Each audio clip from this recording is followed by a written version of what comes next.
দুনিয়াতে কত কষ্ট করেছে আমাদের জন্য।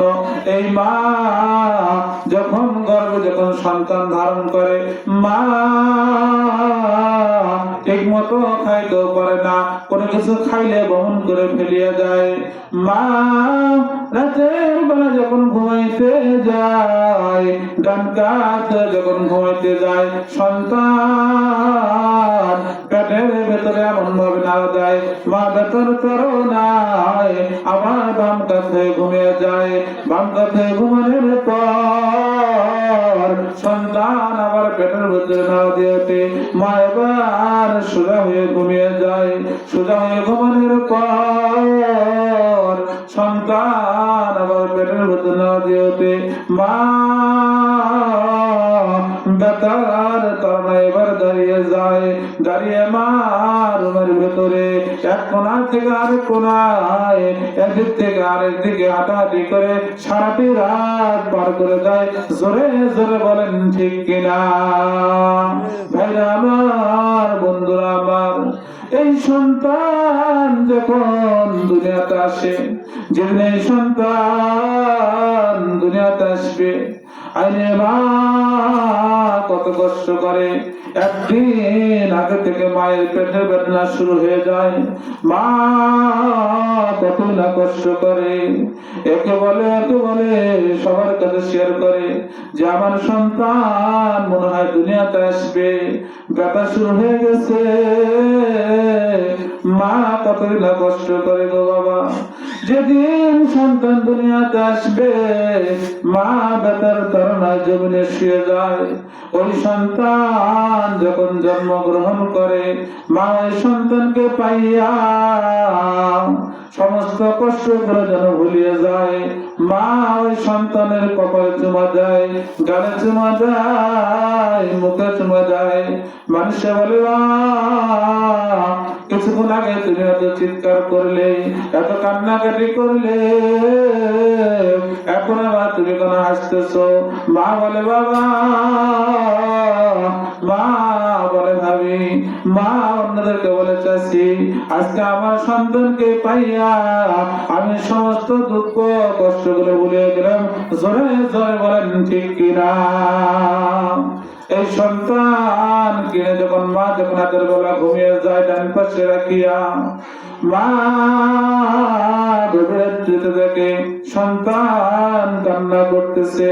মা বারবার বলে, বাবারে কান্না করিস না, তোমার কান্না আমার সহ্য হয় না রে বাবা। মা ডান পাশে হাত দিয়ে দেখে ওই সন্তান ডান পাশে প্রস্রাব করেছে। মা এবার সন্তানকে বাম পাশে রেখে ঘুমিয়ে যায়। কিছুক্ষণ পর সন্তান আবার কান্না করে ওঠে। মা এবার দেখে সন্তান বাম পাশে প্রস্রাব করেছে। কিছুক্ষণ পর মা ওই সন্তানকে এবার বুকের উপরে রেখে দেয়। কিছুক্ষণ পর সন্তান আবার কান্না করে। মা দেখে এবার সন্তান বুকের উপরে প্রস্রাব করে দিয়েছে। মা এবার সন্তানকে কোলে নিয়ে বসিয়া বসিয়া সারা রাত পার করে দেয়। জোরে জোরে বলেন ঠিক কিনা?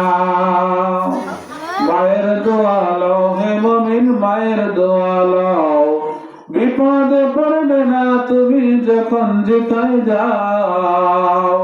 বিপদে পড়বে না তুমি যখন যেথায় যাও। মায়ের দোয়া লও হে মুমিন, মায়ের দোয়া লও, বিপদে পড়বে না তুমি যখন যেথায় যাও। মায়ের দোয়া লও হে মুমিন, মায়ের দোয়া লও। জোরে জোরে বলেন ঠিক কিনা? মার সেবা করলে যেন জান্নাত পাওয়া যায়, তার একটা উদাহরণ দিলে আপনারা বুঝতে পারবেন। এক জামানার নবী ছিলেন মুসা, নাম শুনছেন তো আপনারা?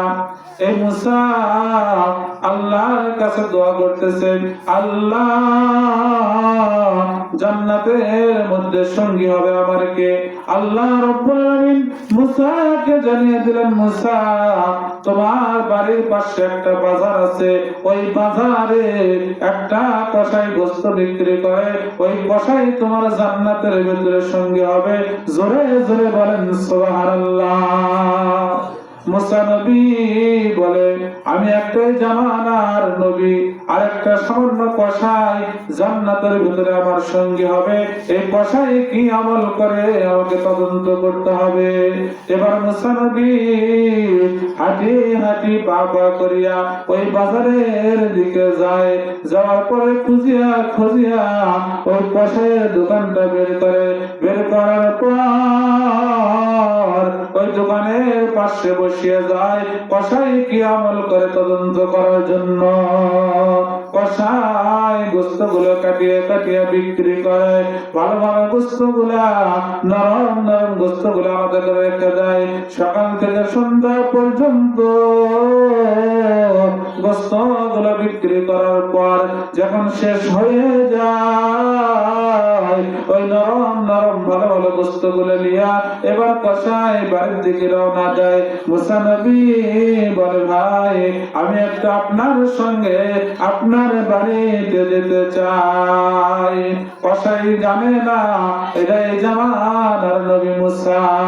কসাই বলে, ভাই আমার কোনো আপত্তি নাই, আমার স্বপ্নে আমার সাথে আপনি আমার বাড়িতে যেতে পারবেন, কোনো সমস্যা নাই। মুসা নবী এবার কসাইয়ের সঙ্গে কসাইয়ের বাড়িতে যায়। যাওয়ার পর কসাই গোস্তগুলো ছোট্ট ছোট্ট করে টুকরা করে। টুকরা করার পর রান্না করে। রান্না হবে হবে হবে বন্ধ অবস্থায় ওই কসাইয়ের দুটি সন্তান, ছোট্ট সন্তান ছেলে আর মেয়ে, বারবার কান্না করে, বাবা আমাদের ক্ষুধা লেগেছে, বাবা আমাদেরকে খাইতে দাও। কিন্তু কসাই ওই সন্তানদেরকে খাইতে দেয় না।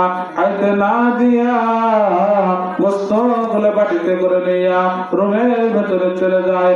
যখন আর মুসা নবী সঙ্গে সঙ্গে যায়, যা দেখলেন রুমের একটি কোণারে একটা বৃদ্ধ মহিলা শুয়ে আছে। কসাই ওই বৃদ্ধ মহিলাটাকে ছোট্ট ছোট্ট টুকরা গুলো মুখে তুলিয়ে দেয়। আর ওই বৃদ্ধ মহিলাটি খায়। খাওয়া শেষ হওয়ার পর যখন কসাই অবশিষ্ট বস্তুগুলো নিয়ে বাইরে চলে আসলেন, আসার পর তার সন্তানদেরকে খাওয়ায়। ওই কসাই খায়, মুসা নবীকেও মেহমানদারি করায়। মুসা নবী বললেন, ভাই আপনার যদি সন্তান বারবার খাওয়ার জন্য চিৎকার করলো, কিন্তু আপনি সন্তানকে না খাওয়াইয়া ওই বৃদ্ধ মহিলাটাকে খাওয়াইলেন, ওই বৃদ্ধ মহিলাটাকে। কসাই বলে, ভাই ওই বৃদ্ধ মহিলাটা তো নয়, ওই বৃদ্ধ মহিলাটা হলো আমার জনম দুঃখী মা। কসাই বলে, ভাই আজকে 30টি বছর হয়ে গেল আমার মাকে না খাওয়ান পর্যন্ত আমিও খাই না, আমার সন্তানদেরকেও খাওয়াই না, আমার কোন আত্মীয় স্বজন কোন মেহমান আসলে তাদেরকেও খাওয়াই না। মা প্রতিদিন খাওয়ার পর দুটি দোয়া করে। একটি দোয়া আল্লাহ কবুল করেছে, দ্বিতীয় নাম্বার দোয়াটি মনে আল্লাহ কবুল করবে না। মুসা নবী বলে, ভাই আপনার মা কি দোয়া করে? এবার কসাই বলে, ভাই আমার মা প্রতিদিন দোয়া করে আমি যেন কখনো অভাবে পড়ি না, আমার কোনো অভাব নেই, আল্লাহ আমার এই দোয়াটা কবুল করেছে। আর 2 নাম্বার দোয়াটা মনে আল্লাহ কবুল করবে না। মুসা নবী বলে, ভাই 2 নাম্বার দোয়াটা কি করেছে আমি জানতে চাই। মুসা নবী বারবার শোনার জন্য তাকিদ দেওয়ার কারণে কসাই বলতেছে, ভাই মা দ্বিতীয় দোয়াটি করে যে আমার সন্তান এই জামানার নবী মুসার সঙ্গে যেন জান্নাতে থাকতে পারে, আল্লাহ তুমি কবুল করে নিয়ে। জোরে বলেন সুবহানাল্লাহ। মুসা নবী বলে, ভাই আল্লাহ রাব্বুল আলামিন আপনার মায়ের দোয়া কবুল করেছে। আমি হলাম এই জামানার নবী মুসা, আর আমি আমার সঙ্গে আপনি জান্নাতে থাকবেন, আল্লাহ রাব্বুল আলামিন এটা ঘোষণা দিয়েছেন। জোরে জোরে বলেন সুবহানাল্লাহ। ভাইরা আমার, বন্ধুরা আমার, তাহলে দেখেন মার সেবা করলে আল্লাহ রাব্বুল আলামিন তাকে পুরস্কার স্বরূপ জান্নাত দিয়ে দিবে। আর যারা মার সেবা করবে না আল্লাহ রাব্বুল আলামিন তাদেরকে জাহান্নামে পুড়িয়ে মারবে। জোরে জোরে বলেন ঠিক কিনা? আমাদের কি খারাপ লাগতেছে? কিছুক্ষণ চলবে?